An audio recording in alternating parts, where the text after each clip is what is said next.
know why I feel this way. Every day I wanna run away. I think I'll go back to that place I stay. Play on the server the TimeShot way. Hello people, it's Mojang.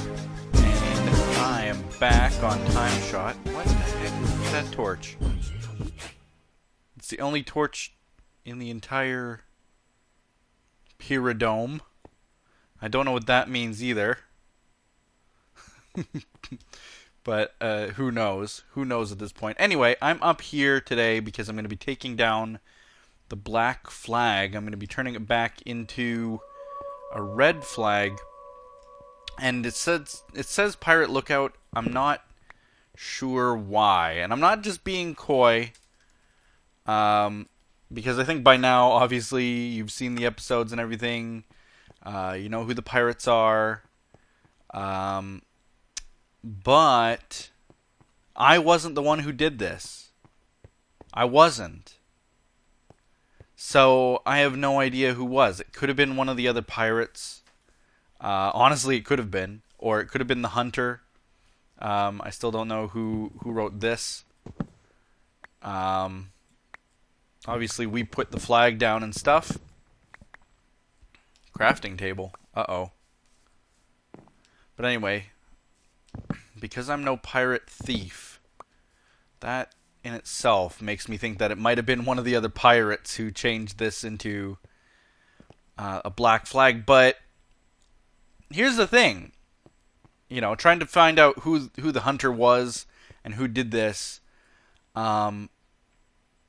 Number one is that I don't think that either of us, me, Fabe, or Code, would have wanted to draw attention to this tower because we had all of the gold underneath the tower. So I don't think that we really wanted to change it to that. This red wool is what I used, and good thing I have a few torches on me because that's important too. I'm going to just throw that in there for now. I did get some clay, actually, unrelated completely, but I did get some clay near my lake. So let's see, what's the easiest way to do this now? I guess just like this. But yeah, I don't think any of the pirates would have really wanted to draw attention to it, so that just makes me crazy thinking, you know, well then, who exactly put this flag here? Maybe it'll be a mystery. Maybe that person will never come forward. I don't know. But I'll go ahead and just change it up. Back to red. Or at least I thought it was... Was it red? Wool? Man. When I was building this flag, like this flag, it looks pretty easy to make. When I was designing it, I actually designed it in creative first. And I made it out of clay, and I did different things with clay. I kind of, let's see, did I have torches on there? I don't remember. But I designed it out of clay, and I had different colors of clay representing the different folds in it. So, for example, here I can put back, here I'll do that. The inner pieces were, I think, darker than the outer pieces were light. And I could have swore I did that, but I guess not. I don't know. I guess I did. I just made that out of wool. I guess. I'm getting confused, you see. But anyway, in this episode, I wanted to actually talk about something fairly important. I say that, of course, with some reserve, because it doesn't get the best rap, if that's the right way to say it. It doesn't get the best How does this go now? Just like that. There we go. It doesn't get the best rap for YouTubers doing that, and that's kind of what the talk will go to in the end. That's what it'll all turn into, and you'll see why. But this topic, I'm gonna probably do something with the title, obviously, so you'll get it right away. But talking about Mojang or Mojang, however you want to pronounce it, I say Mojang. And basically my thoughts on them as a company. Now, like I said, I do say it with some reserve because number one is that I'm in no relation associated to that company. I don't have inside information about what they do or how they do things. I am strictly an outside party looking in, you know? I don't know the ins and outs at all. So, as I often say at the beginnings of my videos, is that my opinion is my own. It may or may not be the truth. You know, I don't know all the facts, and I'm going to put that out there right now, that I don't know all the facts, and that this is just from my perspective. Now, if those facts turn out to be false, what one could say easily enough is that if I got them all wrong, then that's no fault of mine. That's the company's failure to produce those facts in a very open and easy to read place. Because obviously these aren't just my thoughts alone. I mean, they are, okay? Like I said, they are my opinions, but a lot of people share these opinions. A lot of the people I've talked to share my sentiment. So I'm not alone in this, at least. And if the facts turn out to be not quite true or skewed in some way, it's of no fault of mine. It's the fault mostly of the company involved, in which case they haven't produced proper facts to the people in a way that would make it very black and white, easy to understand. But I think you can tell by the tone of my voice already that I'm not very happy about the way that things are going, obviously, with the company. Now, let's start with a topic that's been talked about to death. It's been talked to death, and honestly, there are even places where you aren't even allowed to talk about it anymore. It's been talked to death. For example, on the Hypixel forums, it's kind of funny. The Hypixel forums have basically prohibited you from talking about the EULA. The EULA being the End User License Agreement, and that was just one example where the guys on Hypixel, I think it was Hypixel himself actually, made a forum post kind of talking about what his thoughts about it were. It was kind of a pretty good post. If you want to go through and historically find it, you can. It's worth a read. It's kind of interesting what his thoughts were as a big server owner. But after he made that post, he made it quite clear, like, I don't want to hear any more about it. Like, just let it die. And that's what they respect. So, what is the EULA, the EULA, the End User License Agreement? It's basically the binding contract. Well, it's not. I say that. But it's an agreement you technically agree to when you use Minecraft. When you download Minecraft, purchase Minecraft, this is the thing that you are bound to. It basically has things in there about what you are allowed to do with the software. Now, every single piece of software out there has an agreement like this, and basically states, you know, the typical things such as, you know, don't make illegal copies of our software, don't distribute our software in places we don't make a profit from, things like that. Now, Microsoft, maybe that's a good comparison. Is there a parallel there? Mojang has made it quite clear that the user agreement is something that they really haven't enforced in the past, but that kind of all changed recently. And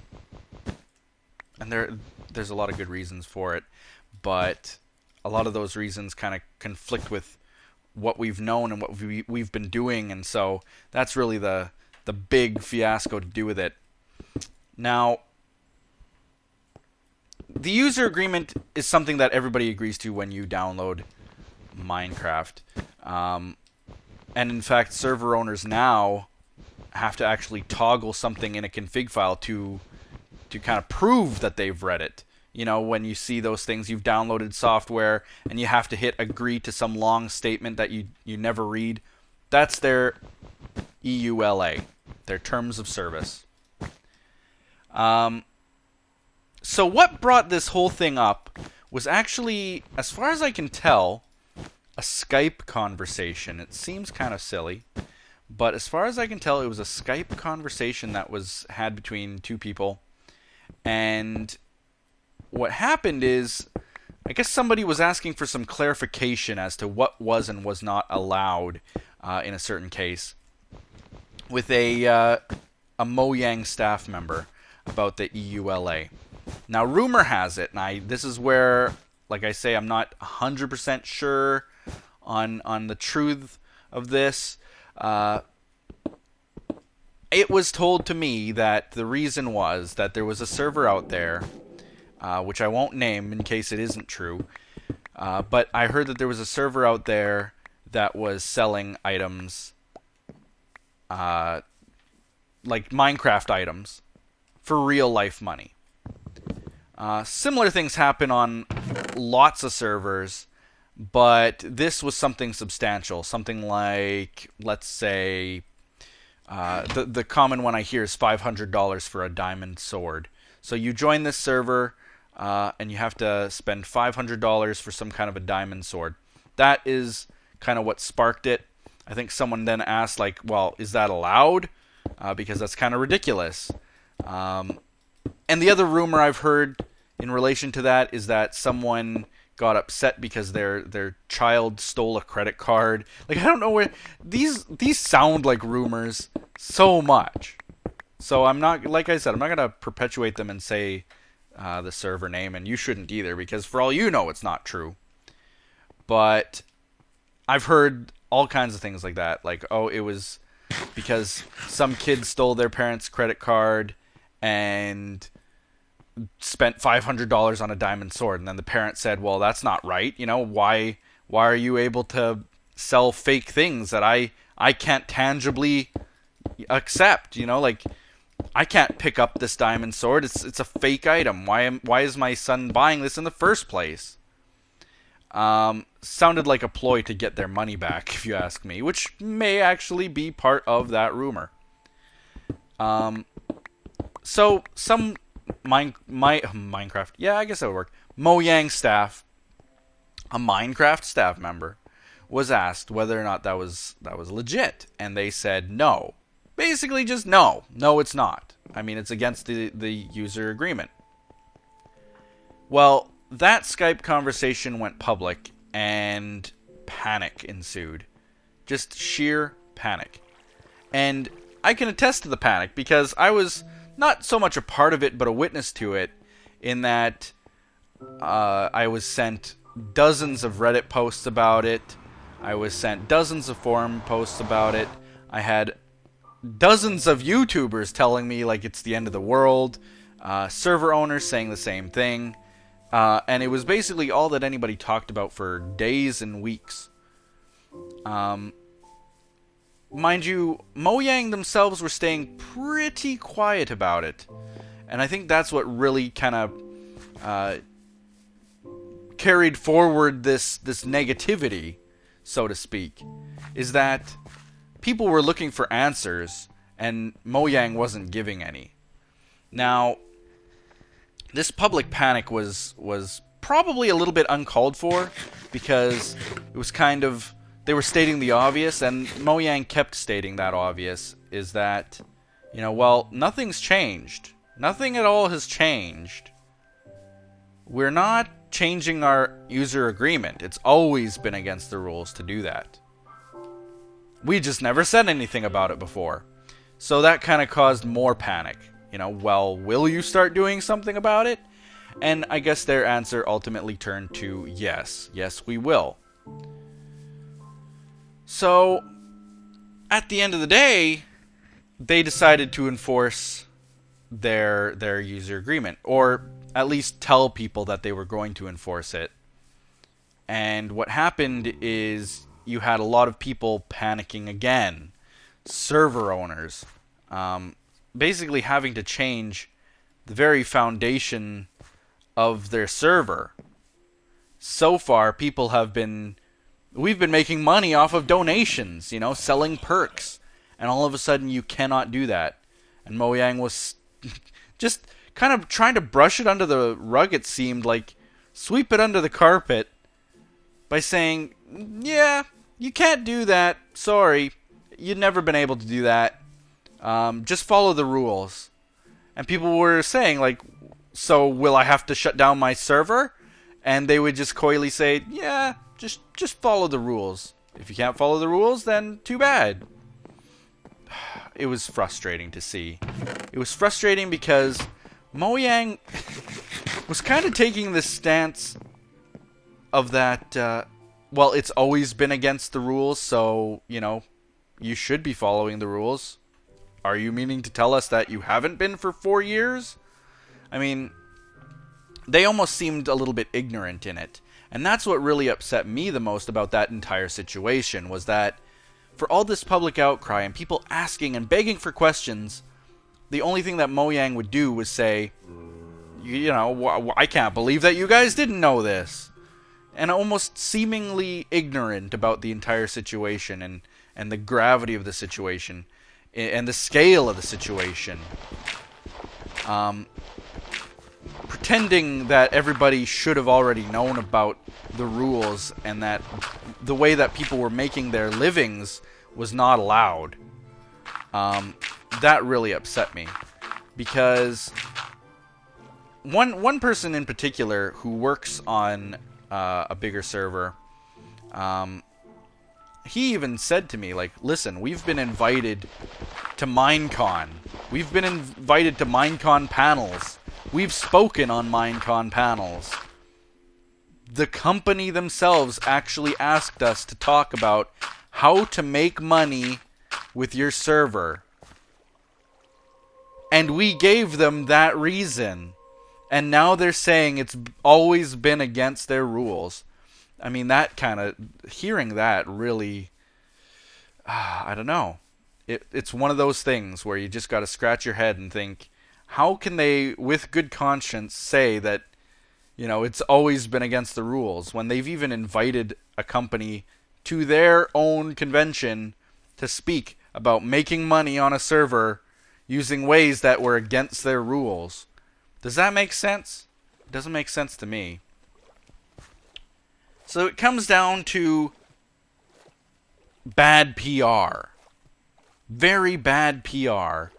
Because you had a bunch of different Mojang employees saying a bunch of different things, and they should have really left it up to their legal department.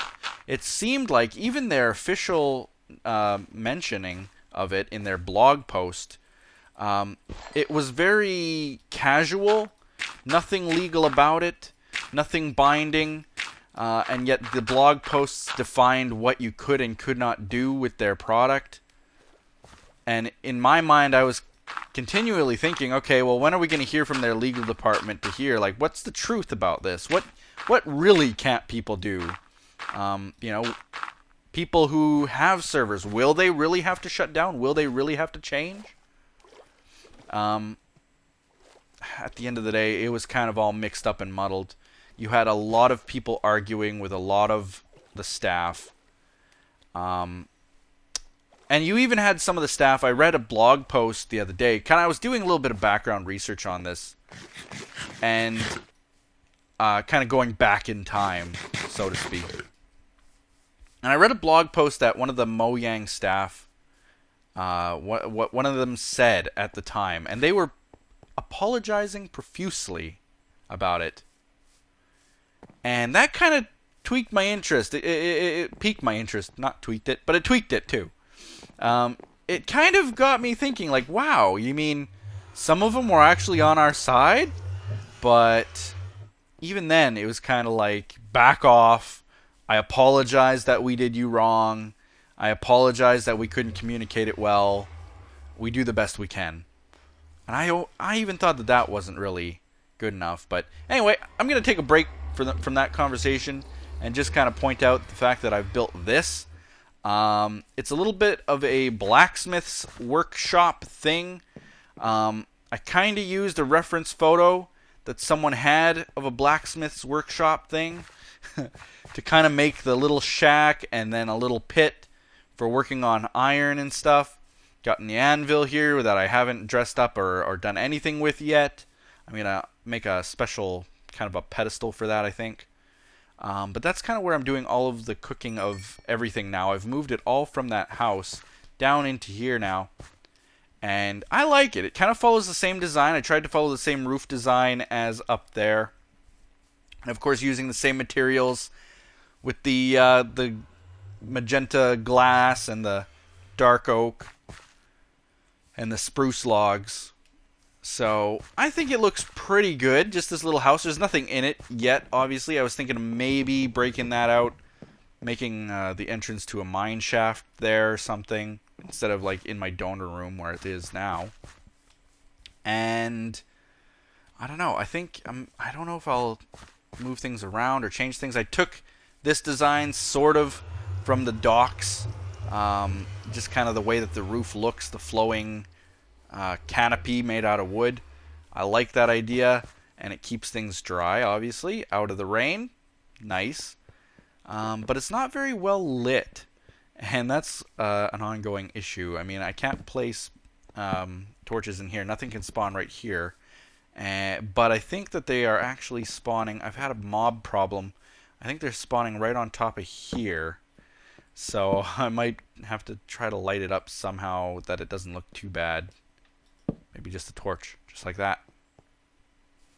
The back of the house looks identical to the front.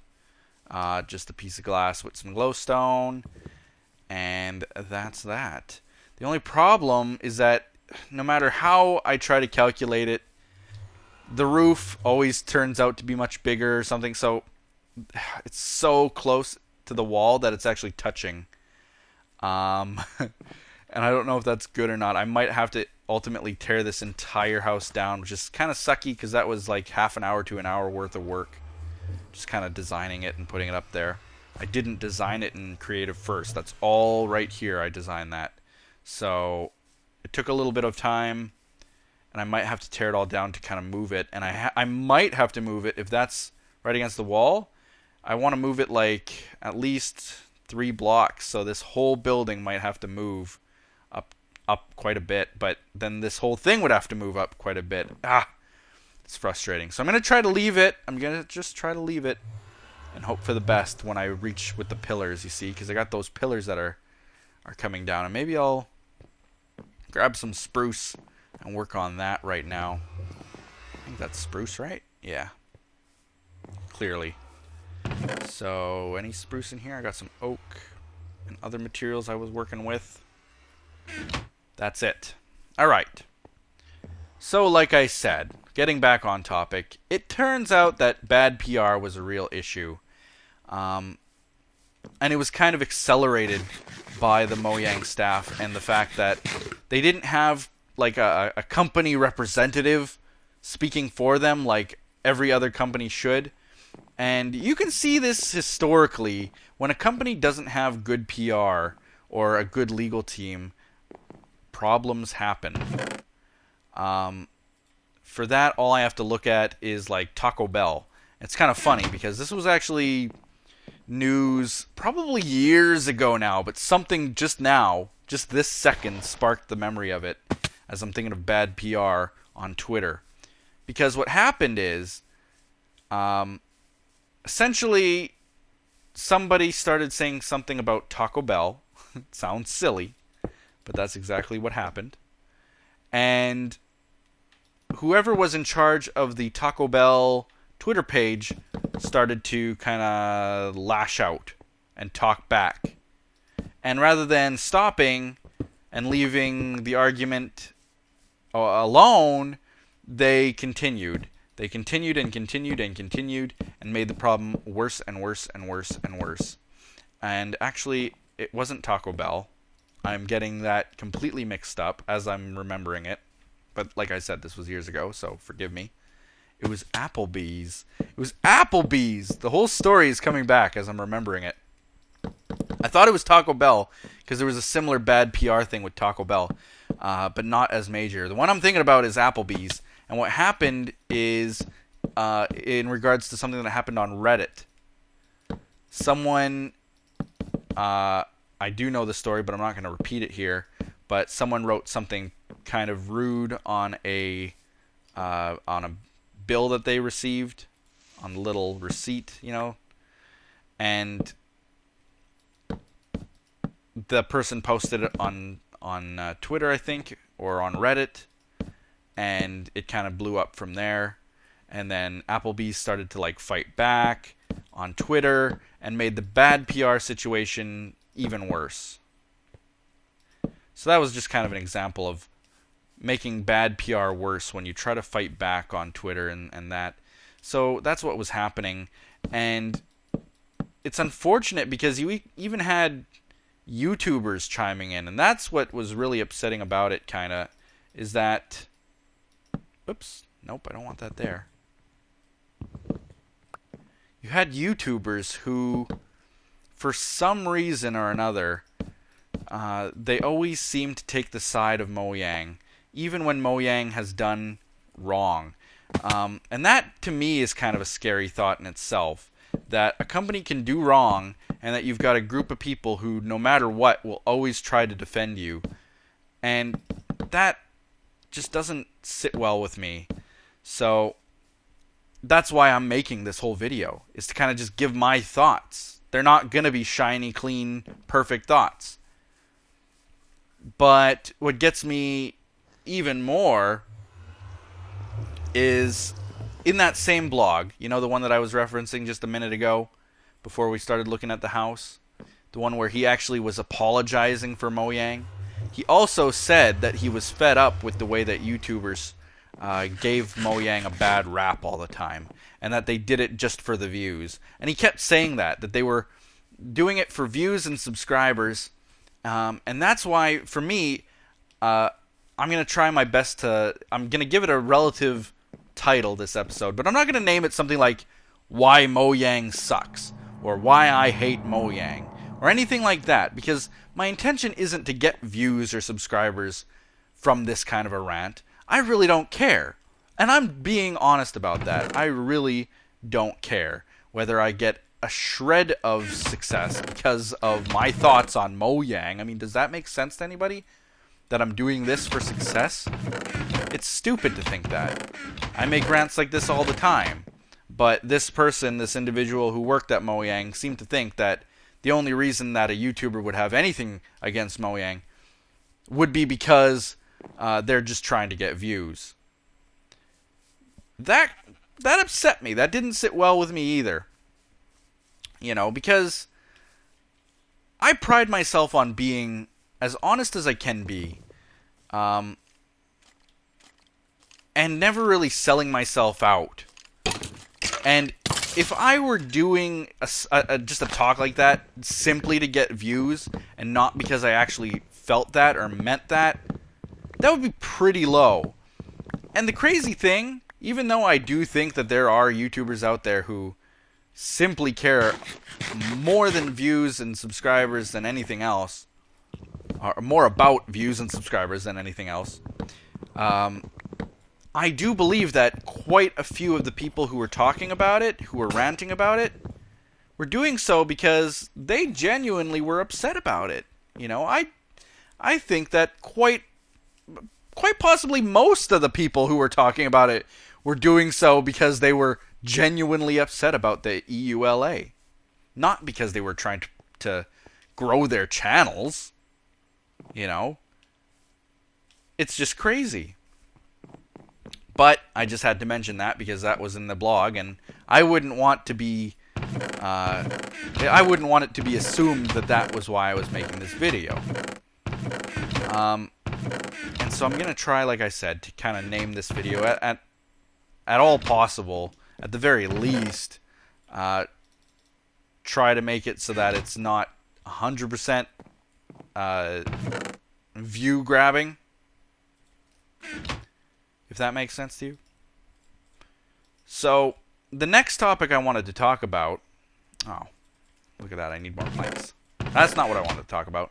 The next topic I wanted to talk about, is related, is Minecon. So that's why this whole video is basically my thoughts on Mojang. So Minecon last year supposedly went off without a hitch. Now everybody forgets the negativity the second that the convention happens. And I've heard, I think it was Graphoniac was actually chatting with me about it. And nothing bad, so that's why I'm mentioning her name. But she was basically saying her opinion was that, you know, she found it kind of odd that the people working to put on the convention seemed like saints, because when the convention happens, it's like everybody forgets the bad and only remembers the good. And of course the convention goes off without a hitch, or so it seems. You know, people tend to be happy. The people she directly asks tend to be happy.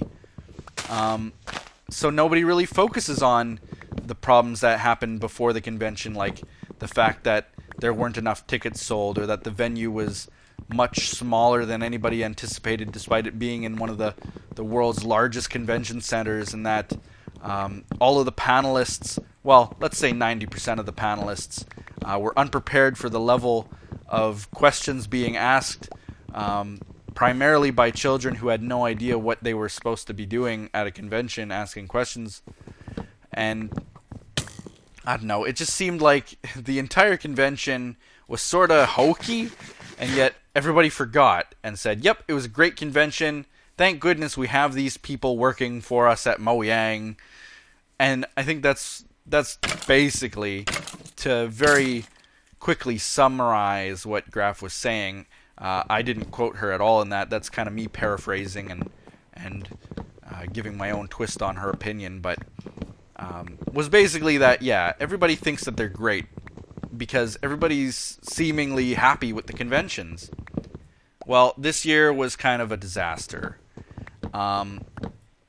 We knew that Minecon 2014 would be in Europe. Why? Because they slipped up. That's the only reason we knew. Otherwise, no official information was given at all until just a few weeks ago. We waited all year for any shred of information. The only information we officially had to go on was a slip-up from Lydia Wyntr, their director of fun at Mojang. Now, going on that slip-up, we did hear unofficial official rumors from sources that do go to conventions and talk with a lot of the staff members from Mojang, or who are friendly with them. And we heard that, yeah, it'll probably be in Europe. Not only will it probably be in Europe, but it'll probably be in London. So we had almost a definitive place for it. There are only a few very good venues for it in London, but people were trying to think, like, where could it be? You know, it's in London, obviously, but where in London? You know, nobody's telling us anything. Nobody's saying anything. Even if we knew that it was in London and wanted to buy a ticket tomorrow, we couldn't, because we don't know when it is. No information's being given. So I'm sure that if you follow me on Twitter, you've seen my rants to the staff members at Mojang, as well as me favoriting a lot of the rants that other people make, basically begging for information. We beg for information, saying, like, come on guys, give us something, give us a time, give us a date. It's not fair. Why are you running your convention this way? And from what I understand, even the Mojang staff themselves didn't know about where the convention was, or when it was, I should more say. And that was upsetting to me too. You'd think that that would raise red flags that, hey, maybe the people coordinating this aren't doing their job properly. If even the staff members don't know where it is. And that's kind of taking things, the hush-hush approach, a little bit to the extreme. But I was trying to think, why, in fact, why would they even want it to be hush-hush? What possible reason could they have for keeping the location secret? And I actually couldn't think of a single good reason, because I'm used to the normal convention method.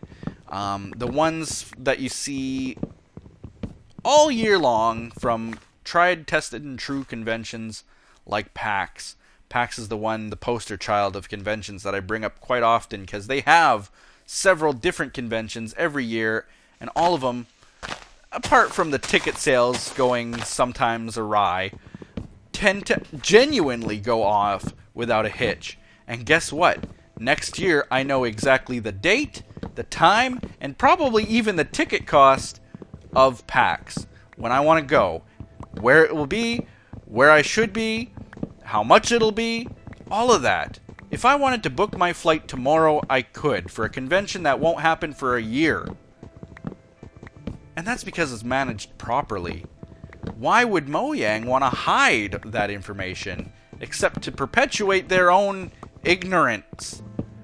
And what do I mean by that? I think that they actually enjoy being able to reveal it to us and make it seem like we had a present under the tree waiting for us. But to be honest with you, it really, really messes up the people who do this professionally. To a fan, it's not so much a big deal when, you know, oh, wow, Mojang has a Minecon convention that's going to be in London, and it'll be this week. Yay! Can't wait to see some of the stuff from there. But for the people who do it professionally, we kind of have schedules. And we need to know when these conventions are. Because we need to go to these conventions for our jobs. Like, this is actually a part of my job, going to these conventions. I use them as a tax write-off. Do you know what that means? It means that every year, because I make money from YouTube, I don't pay taxes on the money I make until the end of the year, basically, or the beginning of tax season, when the government comes to me and says, oh, hey, by the way, Poet, we saw that you made a lot of money last year and didn't make any money, didn't pay any taxes on it. And I say, you're absolutely right, Mr. Government. Here, have all of this money from my own pocket to pay the taxes with. And it's a lot of money. It's a lot of money. It's about 10 to 20% of your earnings. And that's with write-offs. So we need to write things off. And basically what that means is that expenses, I claim, a little portion of that goes back to paying off my taxes, which is really, really nice to get that little bit of a break. Conventions are one of those things. I'm allowed 2 conventions a year. 2 conventions a year that I can write off. And a portion of the travel costs, a portion of the hotel costs, even a little portion of the food cost can all go towards my taxes. Well, last year I went to Minecon and PAX. Those were the 2. This year, it was only going to be Minecon because that was an expensive convention. I figured it would cost me about $6,000, which I didn't have and still don't really have. But I've been saving up. I've been saving every single dime I have to go to Minecon. And I kid you not, I've had rice for dinner the last week. And before that, I've had just takeout pizzas. And it's not because I can't afford groceries. It's because I'm budgeting myself. And I've been budgeting myself like crazy. I haven't had any of the extravagant... What the heck is this hole doing here? I don't have any dirt to cover it with either. But I haven't had any extravagant things happen. I put some money into renovating my bathroom, which took out some of the Minecon budget too.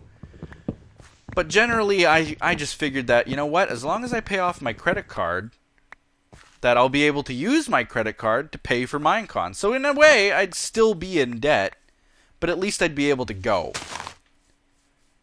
But needless to say, I've been budgeting myself and working hard to save up to go to Minecon.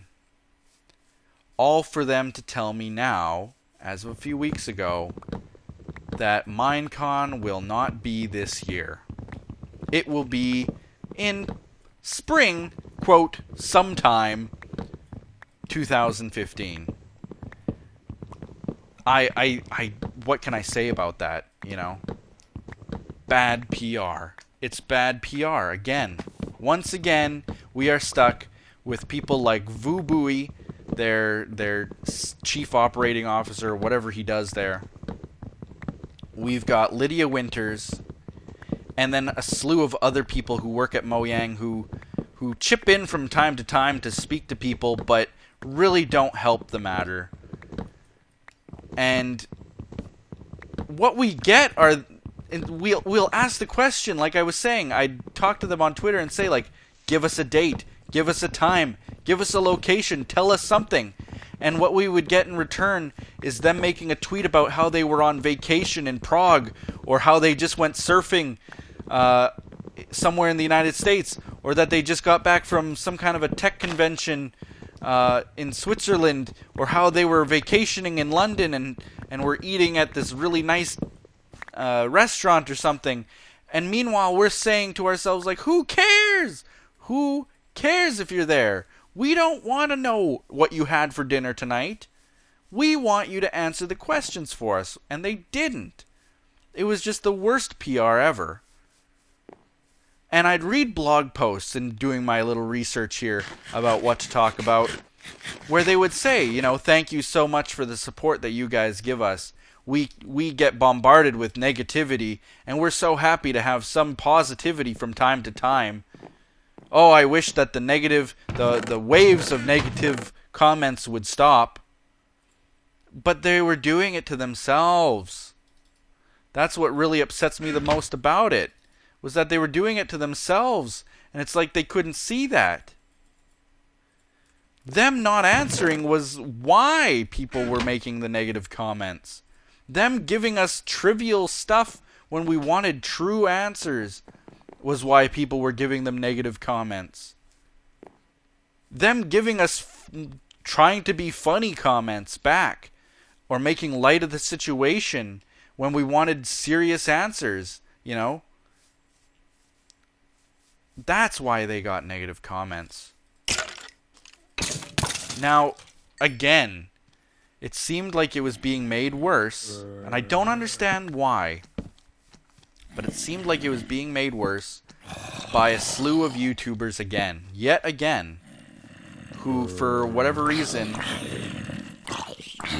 choose to be on the side of Mojang. Come on now. There we go. Oh, yeah, you missed. There we go. So you got lots of YouTubers, and it tends to be the bigger YouTubers.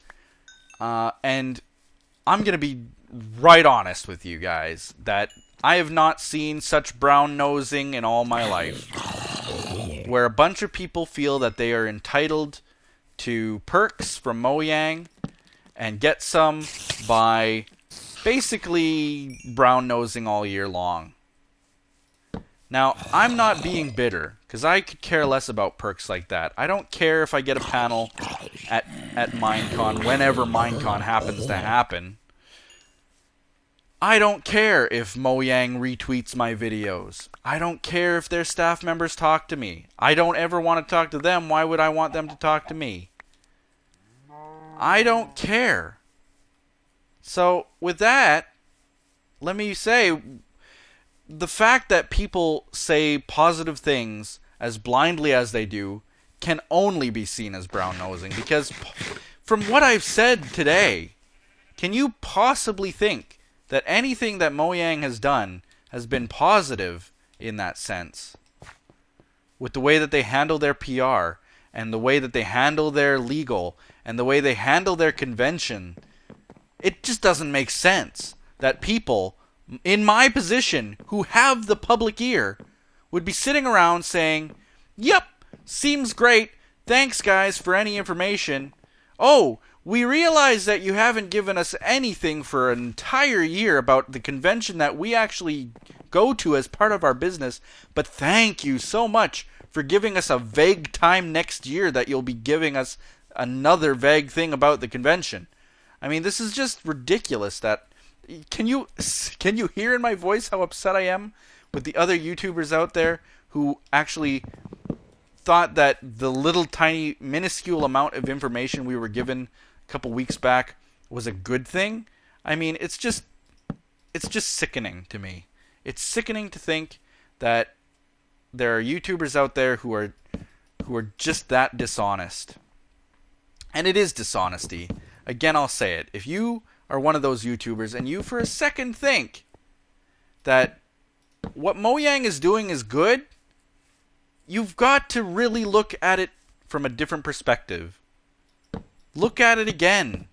Think about what you're saying and what you're agreeing to. There are server owners who have basically come to me and said to me, "I'm going to have to go looking for work again. I was doing this as a living, and now I will actually have to go looking for a job because of Mojang." And that's as black and white as you can get. I mean, it's a terrible thing. But other people out there in my position seem to be oblivious to that. There are YouTubers who relied on those servers for their income in a small way too. You know, I have several series on several servers.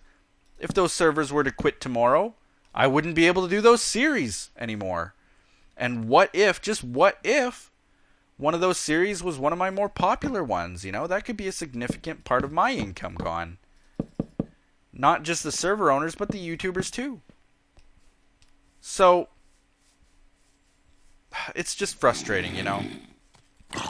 Like I said, we've got the public's ear.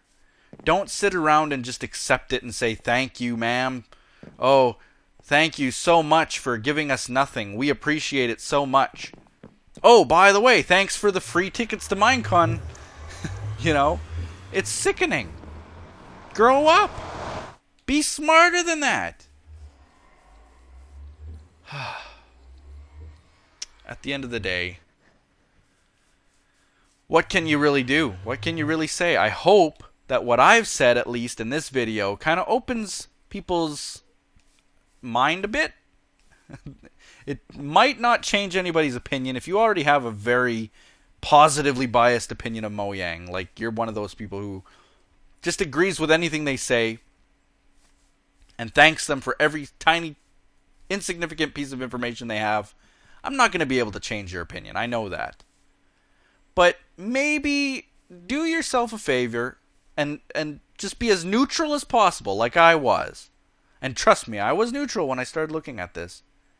Be neutral as possible and do a little bit of research into how Mojang handled the EULA, what effects the EULA has on servers and of the users, what changes have been done, why server owners are quitting their server jobs and shutting down their servers and basically having to change the very fundamental principles of their server just to abide by Mojang's new rules that were vague and spoken in a couple blog posts. Look at Minecon. Look at Minecon and how it was managed and how it was mismanaged. And the very fact that Minecon 2014 is going to be hosted in 2015. Does that make sense? If you can look at all of that kind of information and still say, "Yep, Mojang's a great company," I think you're probably still missing the point. You're missing the big picture somehow, some oblivious way. How? It's frustrating. It really is. Minecraft is a very, very significant part of what I do for a living. And it's run by a company where I think everybody can say was started with the most sincerest and humble beginnings. Thought of as a saint company, you know? couldn't do any wrong, was doing everything right, was caring and compassionate for the users, has been completely now led astray, is run by staff who have, I think, outlived their stay. And I think maybe the company grew a little bit faster than anybody there had planned. They weren't maybe prepared for what was there, what will be, just how big. Maybe they still don't quite understand how big the convention is, how important that kind of stuff is to people, what kind of impact it has globally when they change things, such as the EULA on people. Little things like that. So, take it as it is. Think about it. I'd still love to hear your thoughts on it. As funny as it sounds, I usually say to people, don't spread hatred. And I'm still saying don't spread hate. But honestly, the only way that Mojang itself, the people who run that company, can very well be aware of the problems is that when you have a problem, when you see that there's a problem, like the fact that they are postponing Minecon 2014 to next year or something like that, whatever grinds your gears about it, don't be afraid. Don't be afraid of going out there and telling them what you think, and about telling the people who run it how it really affects you, what your opinion is of it, and how you're upset by it. Be honest. Don't just suck up anytime they give you a scrap of information. It's not very becoming, and it's actually pretty ignorant. So I'll leave it with that. My thoughts on Mojang. I think you can pretty well put 2 and 2 together about what my true thoughts are.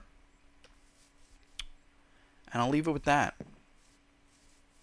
Share this video on Twitter and Facebook. Subscribe if you haven't already. And do all those other awesome things that you people do. We will see you next time on TimeShot. Bye-bye.